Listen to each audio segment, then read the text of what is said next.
So ever since the 2024 election has concluded, I have mysteriously lost around 600 to 700 Twitter followers.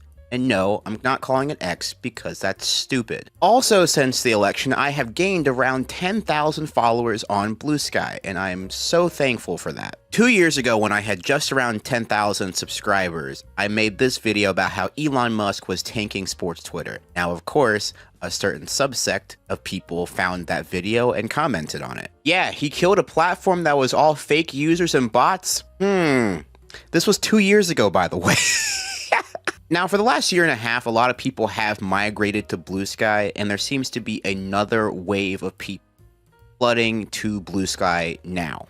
And the TLDR of all of this is that Twitter is definitely not the website that it used to be. What I want to go in depth about, a bevy of bad decisions that have made sports Twitter an absolute nightmarescape to go on, and why Blue Sky and all these other alternatives have as much credibility as they do now versus in the past. If you're new here, welcome in, and if you know me, welcome back. Feel free to like, comment, and subscribe on the video. Let's try to get to like 5,000 likes. I don't know what that does, but that sounds like a fun number. Anyway, this video is sponsored by no one, but if you do want to sponsor a video in the future, feel free to hit me up. Now, according to my own Twitter account, I joined Twitter in 2010. That was 14 years ago. Good Lord. Now, I can't speak for 2006, 2007, and 2009, but Twitter was a way different landscape back in 2010 than it is now, and even than it was 3 years ago. Back then, Twitter was a very unserious app, but in a fun way. If you go back, you'll see tweets like the Chargers saying, "I want to go to PF Chang's."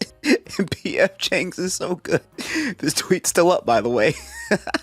You could tell back then that no one expected this platform to be as big as it was today. You had celebrities just tweeting out random stuff. You could even tweet from your flip phone, which I did. Yeah, I did not expect that Twitter was going to be a lot of my sports career. I feel like a lot of people, myself included, weren't expecting Twitter to be as prevalent in our lives for a long period of time. But over time, people started realizing that Twitter was good for live tweeting events. The thing about Twitter was that it was fast, it was chronological. You could find things and topics with ease and precision with the hashtags. I don't really remember much about Facebook at this time, but I do remember that following a live event was way easier on Twitter than it was on Facebook. Live tweeting also allowed journalists to update the public on certain amounts of news at a really quick rate. Also, for those of you on Twitter back then, you knew that a verified badge was really hard to get. You had to be a celebrity or a person that worked in media or a person that worked for a news outlet. If you had a verified badge, that was a big deal. So this ability to deliver information fast and have it come from a trusted source was super valuable back then. And that's what's made Twitter be around for so long. And over this long period of time, Twitter has allowed this building of certain communities of people that enjoy the same things. And sports is kind of at the forefront of it with NBA Twitter, NFL Twitter. We have all these unofficial categories. You don't really have to apply and join. You just kind of just talk about basketball. Some people talk about basketball with you. And then years later, you are able to make friends off the internet. You're able to build a rapport with someone on the internet. So NBA Twitter is a very integral part of how the sport kind of gets watched in certain aspects. Now, I'm not saying that everybody that watches the NBA is on NBA Twitter. This is just a small slice in life. Don't get me wrong. People were starting to see just how valuable Twitter was. GIFs were added in 2014, I think, and the addition of video allowed people to be able to share highlights, share film breakdowns, share interviews. Because a lot of people in sports media are competing with the internet as a whole, Twitter was also a great way to get people's attention on things. As you can see here, I have a YouTube video that I wanted to promote to my Twitter following, the people that follow me for who knows what, sports takes, videos, content creation, but I can just be like, hey, I have this out. And then the cool thing about sports social media is that people were able to also additionally share it, tweet it to their followers or whatever. So it's a community that's built over time, but that community can also help each other's sports articles, sports videos, sports content. It kind of felt like a big neighborhood of sports enjoyers. And I am definitely not saying that this is the norm, but for the most part, Twitter and all other forms of social media have been my personal resume. If someone wanted to figure out what my talents are or what I'm about, you could go on my Twitter page and see my recent articles, my recent videos, and my skills of what I've done. Also, sports Twitter has been an invaluable tool for networking, for getting your work in front of people that might not see your stuff through a resume pile or whatnot. It's your chance to be like, hey, I do this, you do this. It was a great cultivating tool for developing your career as well. And I think that that's why this video pains me to make, because I owe a lot of my career advancements to this platform. And now people after me, the generation after me, is probably not going to be able to benefit as much as I have from this website. So now that we've stated how valuable Twitter was to the sports media industry, let's look at some of the ways that Elon Musk has run it into the absolute ground, then dug a shovel and kept digging until he hit lava, and then somehow kept digging with a lava-proof shovel. Let's keep going. Now, the first thing that happened in Twitter is that they removed all of the legacy verified checkmark. Now, a verified checkmark was a good indicator of realizing that this source was a trusted source, a trusted media outlet, a trusted journalist, or whatnot. That was an important tool. Now, a key thing to note is that no matter what journalistic thing you see or hear, you should also go the extra mile to verify that, second source it, all that. I'm not saying that just the verification badge, you can be like, oh, I guess what they're saying must be true. That's not what I'm saying. What I'm saying is that these verification badges were very helpful in being like, oh, okay, this person is who they say they are. This is a public figure. So again, Twitter made it so that you could buy verification for like $8 a month, which kind of defeats the entire purpose of verification in the first place. You used to have to request to get your account verified and provide other versions of verification to get your account verified. Now all you need is $8 a month. Do you see why this is alarming here? The absolute absence of this feature right here opened the door for more misinformation and more parody accounts going unchecked on Twitter. The biggest example of this are parody accounts and fake accounts. As you can see here, this is obviously not Woj by the handle, but someone can easily be tricked into thinking that this stuff is true and having the verification badge, when over the years we've been known and conditioned that if you see this profile photo with this verification badge and that name, you knew that it was Adrian Wojnarowski and what he was saying was true. Now that everyone was able to purchase that badge, it gives one more way for parody accounts to be able to throw off and share misinformation that people might actually believe. And I tell you, the early days of this were brutal. Like, people were falling for this LeBron James requesting a trade tweet because they had the verification badge. For years, this verification badge was like, oh, okay, that's LeBron. Okay, I can turn around and be, no.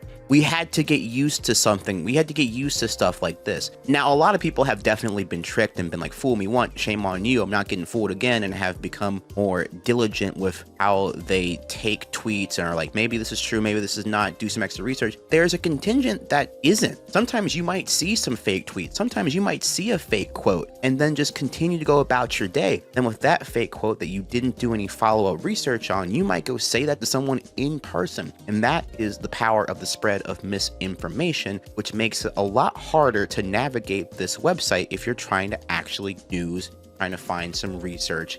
Now for a long time, Twitter had a hard time monetizing anything. And for a long time, there have been parody accounts since the start of Twitter, don't get me wrong. But the thing about that is that they were doing it for the love of the game. They were doing it for free. So what other option did Twitter do also make this way worse? Now, over that time, Twitter announces a couple of ways to monetize your content. Now, if you make a tweet and it goes viral and you see the comments, there's an ad in the replies, that person is probably making money. The thing about this is that it has opened the gate. This has been it's opened the gate for some of the worst versions of engagement farming that I have ever seen. For those of you that don't know, engagement farming is basically trolling for comments, likes, trying to start a conversation, trying to be abrasive. Now, yes, there are a lot of people on Twitter that are just naturally controversial. They're naturally going to start arguments, start conversation, going to start controversy. But then there are people, especially on the sports side, that are going to just make stuff up in hopes of just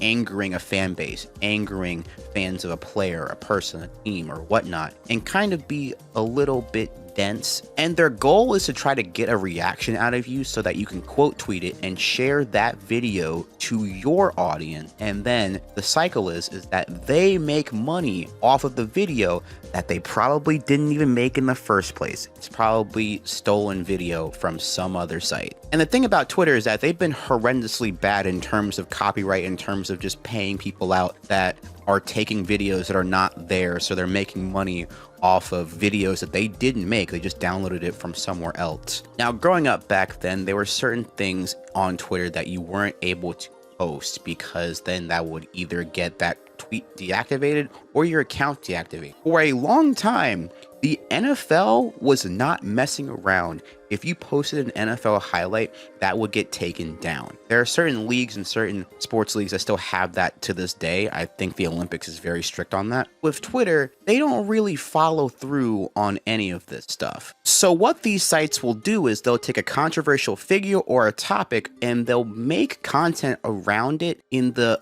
effort to have you talk about it. And the biggest example currently is Bronny James. And I might have to talk about the Bronny situation as its own video. If you do want that, feel free to put that in the comments. If not, we're just going to talk about this. As of right now, Bronny James is a fringe NBA part-time G League player.